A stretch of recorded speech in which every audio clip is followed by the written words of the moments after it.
नमस्कार, आप देख रहे हैं पब्लिक वाणी। मेरा नाम है अभिषेक। 10 मार्च को जब से पंजाब सहित 5 राज्यों के चुनावी नतीजे सामने आए हैं, तब से राजनीतिक पंडित इस बात पर चर्चा कर रहे हैं कि क्या आम आदमी पार्टी पंजाब में जबरदस्त जीत के बाद राष्ट्रीय विकल्प बन पाएगी कि नहीं। वहीं आम आदमी पार्टी के उत्साही समर्थकों ने कहा है कि आम आदमी पार्टी अब एक राष्ट्रीय पार्टी बन गई है। तो क्या आम आदमी पार्टी अब एक राष्ट्रीय पार्टी बन गई है? क्या 2 राज्यों में सरकार बना लेने से कोई पार्टी राष्ट्रीय पार्टी बन जाती है?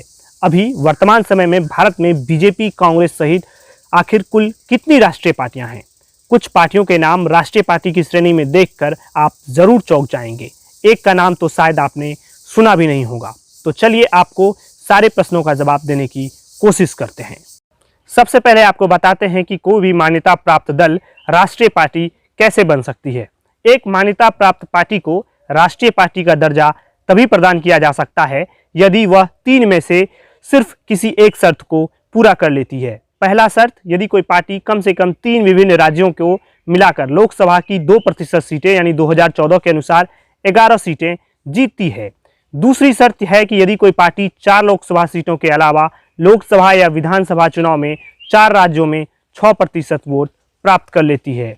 तीसरी शर्त यह है कि यदि कोई पार्टी 4 या 4 से अधिक राज्यों में क्षेत्रीय पार्टी के रूप में मान्यता रखती है।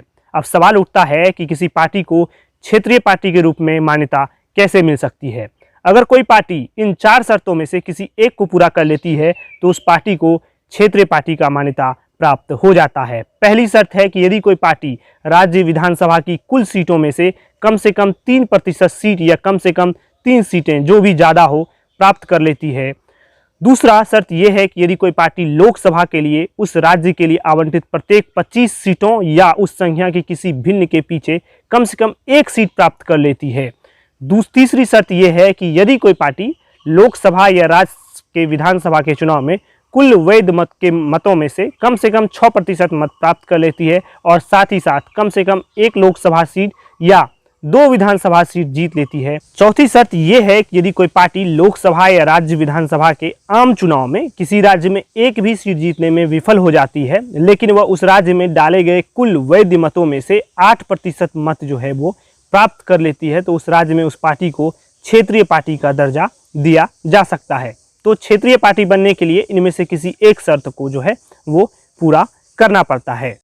अगर बात करें आम आदमी पार्टी की, तो उन्होंने अभी भी राष्ट्रीय पार्टी बनने की शर्तें पूरी नहीं की है। आम आदमी पार्टी ने अभी तक दिल्ली, पंजाब और गोवा में ही क्षेत्रीय पार्टी होने की शर्तें पूरी की है। अभी एक और राज्य में क्षेत्रीय पार्टी बनने की शर्तें जो है उन्हें पूरी करनी होगी। आम आदमी पार्टी ने उत्तराखंड में भी जोर शोर से चुनाव लड़ा था, लेकिन उन्हें वहाँ सिर्फ 3% ही वोट मिले और एक भी सीट अपने खाते में दर्ज नहीं कर पाई। अगर वहाँ आम आदमी पार्टी को निराशा हाथ नहीं लगती तो उन्हें राष्ट्रीय पार्टी का दर्जा मिल सकता था।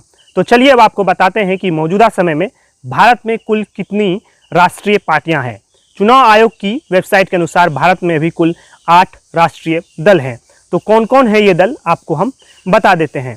पहला है भारतीय जनता पार्टी यानी बीजेपी, जिसकी स्थापना 1980 में हुई थी। दूसरा दल है बहुजन समाज पार्टी बीएसपी, जिसकी स्थापना 1984 में हुई थी। तीसरा है मार्क्सवादी कम्युनिस्ट पार्टी सीपीएम, जिसकी स्थापना 1964 में हुई थी। चौथी है भारतीय कम्युनिस्ट पार्टी सीपीआई, जिसकी स्थापना 1925 में हुई थी। पांचवी है भारतीय राष्ट्रीय कांग्रेस, जिसकी स्थापना 1885 में हुई थी। छठी है राष्ट्रवादी कांग्रेस पार्टी, जिसकी स्थापना 1999 में हुई थी। सातवीं है तृणमूल कांग्रेस पार्टी, जिसकी स्थापना 1998 में हुई थी। और आठवीं है नेशनल पीपुल्स पार्टी, जिसकी स्थापना 2013 में हुई थी। नेशनल पीपुल्स पार्टी के बारे में आपने सबसे कम सुना होगा। इस पार्टी की स्थापना 2013 में पीए संगमा के द्वारा की गई थी। इस पार्टी ने मेघालय, मणिपुर, नागालैंड, अरुणाचल प्रदेश में क्षेत्रीय पार्टी का दर्जा प्राप्त कर राष्ट्रीय पार्टी बनने की जो शर्तें हैं वो पूरी कर ली है। उम्मीद करते हैं आपको बहुत सारे प्रश्नों का जवाब मिल गया होगा। देखते रहिए पब्लिक वाणी और हमारे चैनल को सब्सक्राइब कर दीजिए और बेल आइकन को जरूर प्रेस कर दीजिए। आपका बहुत बहुत धन्यवाद।